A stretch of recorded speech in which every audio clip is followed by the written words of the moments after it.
My partner's fumbling around upstairs looking for ghosts. I'm in room 2 not sleeping. The only other people in the hotel are the owner and another guest down the hall. Is there anyone here besides us?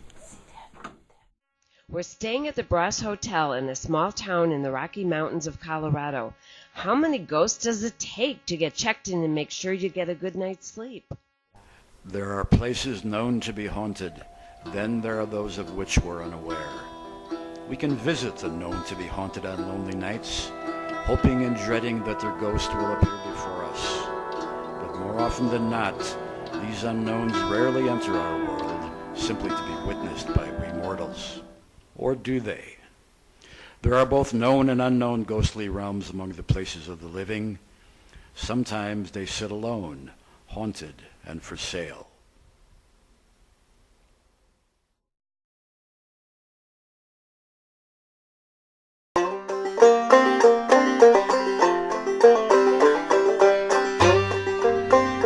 Okay, we're approaching the Eisenhower Tunnel, which separates the western slope from the eastern slope of the Rocky Mountains and goes, which is the Continental Divide. It goes right under it, and we're about 11,013 feet in elevation.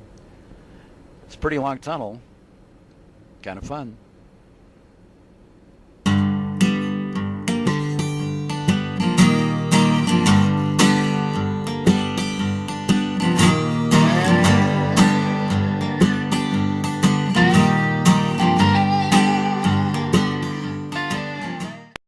This is Paul Hill, the broker representing the prospective buyer of a particular hotel in Paonia, Colorado. My partner and I are on our way there to preview the property on behalf of my client. You see, a preview is where the buyer's agent checks out a property without the buyer. Then he or she reports back on what she finds out. If it's good, she'll set up a formal showing with the buyer present. Previews work well for out-of-town buyers or those who just don't have the time to personally look at everything that might fit their requirements.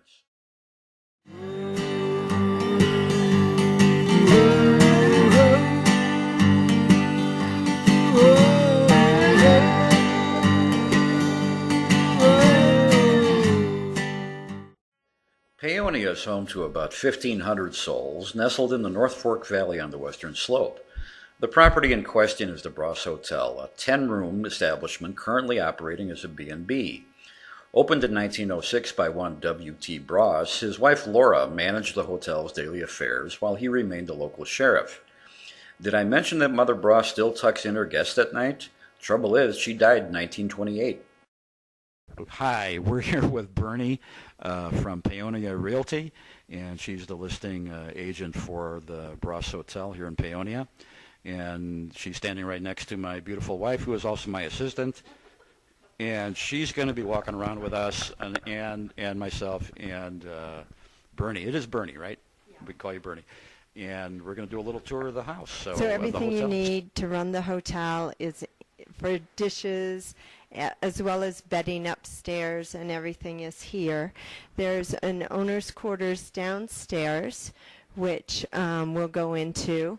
And this is the main level. So the main level consists of the kitchen, this dining room, the owner's quarters, a private bath, a deck off the back, and the living area up front, and the porch. And then there's 2 rooms of bedrooms, all with their own baths. And then there's a downstairs with reading, games, could be a conference room, seminars. There's a men's and women's bathroom downstairs.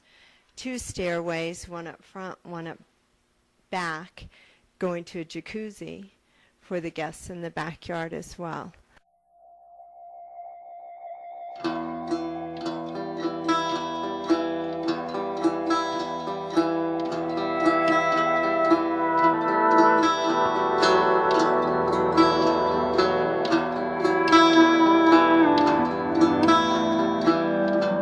So now we're back in, and we're going to continue going down.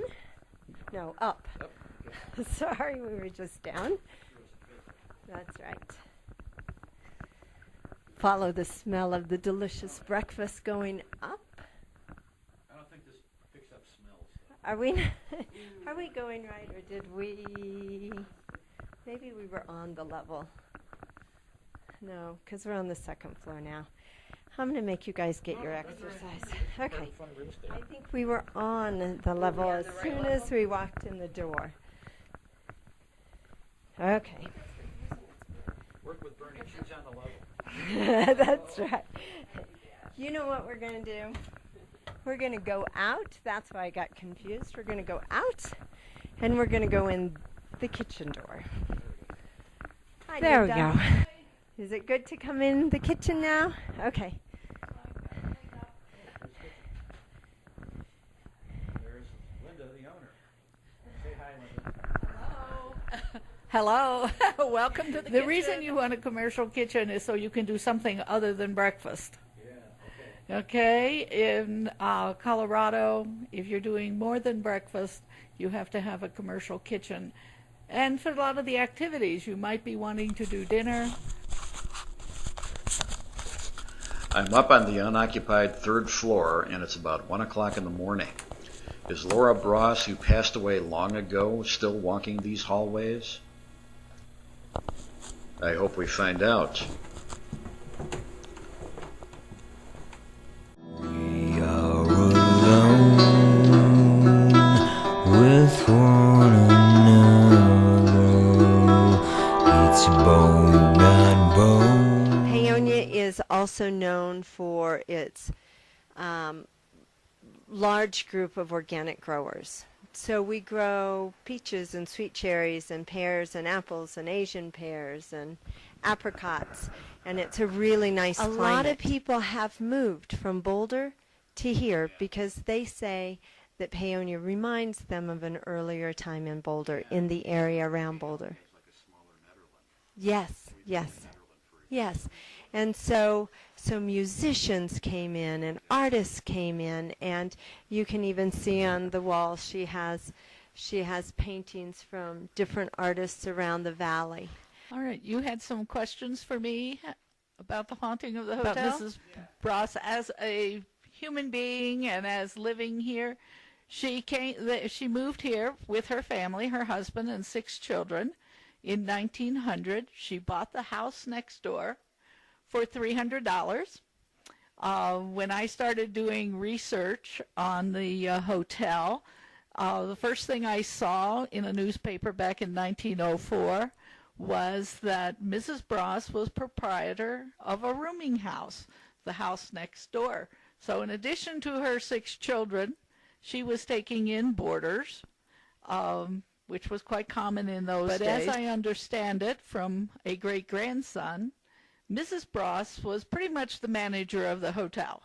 She greeted the guests and laid down the laws of the house to them and collected the money. Yes, like me.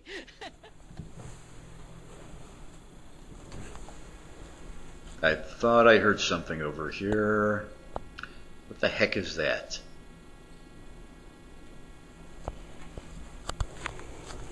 First floor has changed over time, but the second and third floors remained the same until the renovation in the mid-1990s. You can tell that there obviously were some other walls and dividers when you look at the floor in the dining room. But what was the original dining room, I don't know. Okay, let's talk about the third floor. I was up there roaming around looking for ghosts because, after all, I'm representing my client who wants to buy a real haunted house. As it turned out that night, I really didn't bump into anything or anybody that I didn't expect. But I have to tell you this. Earlier that day, I was up there by myself. It was still light.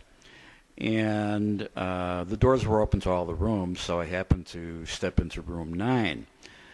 And as soon as I walked in, I immediately felt a presence.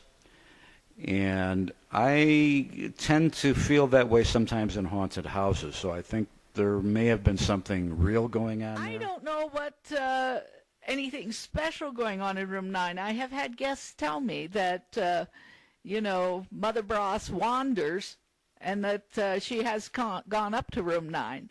But I don't know anything about the history of that. There's any special history in room 9. We wait and wait. There is a heaven we've I never. think she's here still being a hostess. You know, in room 2, they claimed that when they were renovating the building, that they felt a special presence in there, and they kept it exactly the same size as it was originally, because they did not want to disturb it, and they kept the same number. So our rooms are numbered from 2 to 11 rather than 1 to 10, because room 1 was taken out to put the staircase from the 2nd floor to the 3rd floor. So I don't know if she is still here. There are people who claim that she is here. There's a family that was here in the early 90s, lived here briefly, and the wife says that she saw Mother Bras, and that the children always felt Mother Bras here, and Mother Bras always looked after the children as they wandered around the hotel. The previous innkeeper, after it was renovated, feels that Mother Bras was here and doing various tricks. You know, she said that she made a derogatory comment one time about the picture of Mrs. Bras that's hanging on the wall in the living room. And at that point, the mirror in the dining room, which is molly-bolted to the wall, fell down, hit the counter, but did not break. Yes, that large mirror in the dining room. And if you look at it closely, it looks like it has some dirty marks on it, but if you feel them, they're really the nicks that were caused when the thing fell, but it did not break. There is a